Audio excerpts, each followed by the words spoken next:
যুক্তরাষ্ট্রের একটি সম্মেলন কক্ষে ঘাপটি মেরে বসে আছেন ডিবি হারুন। বৈষম্য বিরোধী ছাত্র আন্দোলনের তোপের মুখে ৫ আগস্ট আওয়ামী লীগ সরকারের পতন হয়। সরকার পতনের একে একে গ্রেপ্তার হতে থাকেন সরকারের এমপি মন্ত্রী থেকে শুরু করে প্রশাসনের বিভিন্ন স্তরের কর্মকর্তারা। তবে তাদের মধ্যে সবচেয়ে আলোচিত ঢাকা মহানগর পুলিশের গোয়েন্দা শাখার ডিবি সাবেক অতিরিক্ত কমিশনার হারুনর রশিদকে নিয়ে সৃষ্টি হয়েছে ধূম্রজাল। সরকার পতনের প্রথম দিকে তিনি আহত অবস্থায় গ্রেপ্তার হয়েছিলেন বলে খবর বেরিয়েছিল। এরপর গুঞ্জন ওঠে আলোচিত এই পুলিশ কর্মকর্তা দেশ ছেড়ে পালিয়েছেন। তবে এই ঘটনার পরপরই গণমাধ্যমকে তিনি জানিয়েছিলেন তিনি দেশেই আছেন। সম্প্রতি তাকে যুক্তরাষ্ট্রে দেখা গেছে বলে দাবি করেছে একটি নিউজ পোর্টাল। সূত্রটি আরও জানিয়েছে, নিউ ইয়র্কের বাংলাদেশি কমিউনিটির কয়েকজনের সহায়তায় তিনি সেখানেই অবস্থান করছেন এবং সেখানকার একটি ভবনের সম্মেলন কক্ষে হারুনর রশিদ বসে রয়েছেন, এমন একটি ছবি গণমাধ্যমে প্রকাশিত হয়েছে। এদিকে গত দুদিন আগেই সংবাদ সম্মেলনে ডিবি হারুনের বিষয়ে কথা বলেছিলেন র্যাবের মুখপাত্র লেফটেন্যান্ট কর্নেল মুনিম ফেরদৌস। ওবায়দুল কাদের সহ আওয়ামী লীগের হেভিওয়েট ব্যক্তিদের গ্রেপ্তার, সভাপতি মণ্ডলীর সদস্য জাহাঙ্গীর কবির নানক ও আলোচিত পুলিশ কর্মকর্তা হারুনর রশিদের গ্রেপ্তারের বিষয়ে প্রশ্ন করা হলে তিনি বলেন, র্যাব এরই মধ্যে অনেক হেভিওয়েটকে গ্রেপ্তার করেছে, তথ্য পেলে বাকিদেরও গ্রেপ্তার করা হবে। তবে সর্বশেষ সূত্রটি বলছে তিনি সেপ্টেম্বরের শেষের দিকেই প্রশাসনকে ম্যানেজ করে দেশ ছেড়ে চলে গেছেন। ২০০৬ সালে ডিবি লটারি পেয়ে তার স্ত্রী মার্কিন যুক্তরাষ্ট্রের নাগরিকত্ব পান। সে সূত্রে তারা নিয়মিত যুক্তরাষ্ট্রে যাতায়াত করতেন।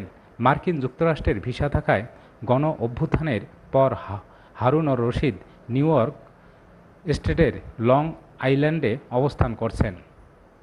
এর আগে ৫ আগস্টের পর একটি সূত্র দাবি করেছিল তিনি যুক্তরাষ্ট্রে পালানোর চেষ্টা করেন, কিন্তু মার্কিন দূতাবাস তার প্রস্তাব প্রত্যাখ্যান করেন। পুলিশ বিশেষ অস্ত্র ও কৌশল বাহিনীর গাড়িতে তাকে একটি মিরপুরের জায়গায় নিয়ে যায়। সেখান থেকে বিমানবন্দরে যাওয়ার পথে জনতা তাকে চিনে ফেলে এবং মারধর করে। গুরুতর আহত অবস্থায় তাকে হাসপাতালে ভর্তি করা হয়। তবে ওই তারিখের পর থেকে তার অবস্থানের বিষয়ে আর কোনো সুনির্দিষ্ট তথ্য পাওয়া যায়নি। ২০১১ সালে জাতীয় সংসদের সামনে এক মিছিলে তৎকালীন বিরোধী দলীয় চিফ হুইপ জয়নাল আবেদিন ফারুককে মারধরের ঘটনায় প্রথম আলোচনায় আসেন হারুন।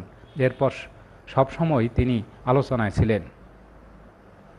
সর্বশেষ বৈষম্য বিরোধী ছাত্র আন্দোলনের ৬ সমন্বয়কে তুলে নিয়ে ডিবি কার্যালয়ে রাখা এবং তাদের খাবার খাওয়ানোর ছবি সামাজিক যোগাযোগ মাধ্যম ফেসবুকে ছড়িয়ে পড়লে সমালোচনার মুখে পড়েন হারুন। তাদের কাছ থেকে জোরপূর্বক আন্দোলন স্থগিতের ঘোষণা দেওয়ানো হয় বলেও অভিযোগ ওঠে। ৫ আগস্টের পরিণতি ছিল হারুনের কল্পনার বাইরে। ৫ আগস্টের সোমবার ছাত্র জনতার ঢাকা অভিমুখে লং মার্চের ঘোষণার দিন অতিরিক্ত বল প্রয়োগের নির্দেশ দিয়েছিলেন ঢাকা মহানগর পুলিশের সাবেক কমিশনার হাবিবুর রহমান। আগের দিন রাতে এবং সংবাদ সম্মেলনে তিনি বলেছিলেন, আর এক বিন্দু ছাড় দেয়া হবে না, পুলিশ হত্যাকারীদের কোনো ছাড় দেয়া হবে না।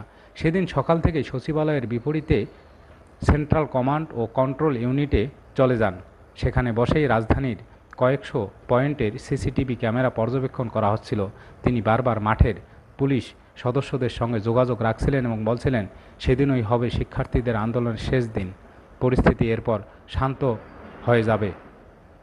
তবে এরপর পরিস্থিতি নিয়ন্ত্রণের বাইরে চলে যায়। ক্লোজ সার্কিট ক্যামেরায় জনতাকে গণভবনে ঢুকতে দেখে হারুনর রশিদ ধপাস করে চেয়ারে বসে পড়েন। এরপর দীর্ঘক্ষণ তিনি আর কোনো কথা বলেননি। উত্তেজিত জনতা ভবনটির উদ্দেশ্যে ইট পাটকেল ছুটতে শুরু করে। পরিস্থিতি বেগতিক।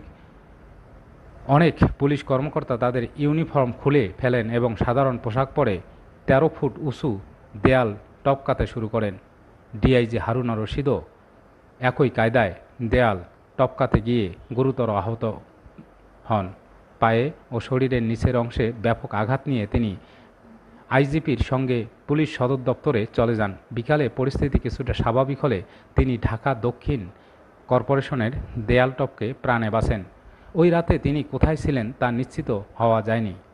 তবে একটি সূত্র জানায় তিনি কূটনৈতিক এলাকায় একটি দূতাবাসে আশ্রয় নিয়েছিলেন। অবস্থা এমন বেগতিক হবে জানলে তিনি হয়তো আগেই দেশ ছেড়ে চলে যেতেন। তবে 5 আগস্টের আকস্মিকতায় সেই সিদ্ধান্ত নেয়ার সময় পাননি বলেই মনে করছে সবাই।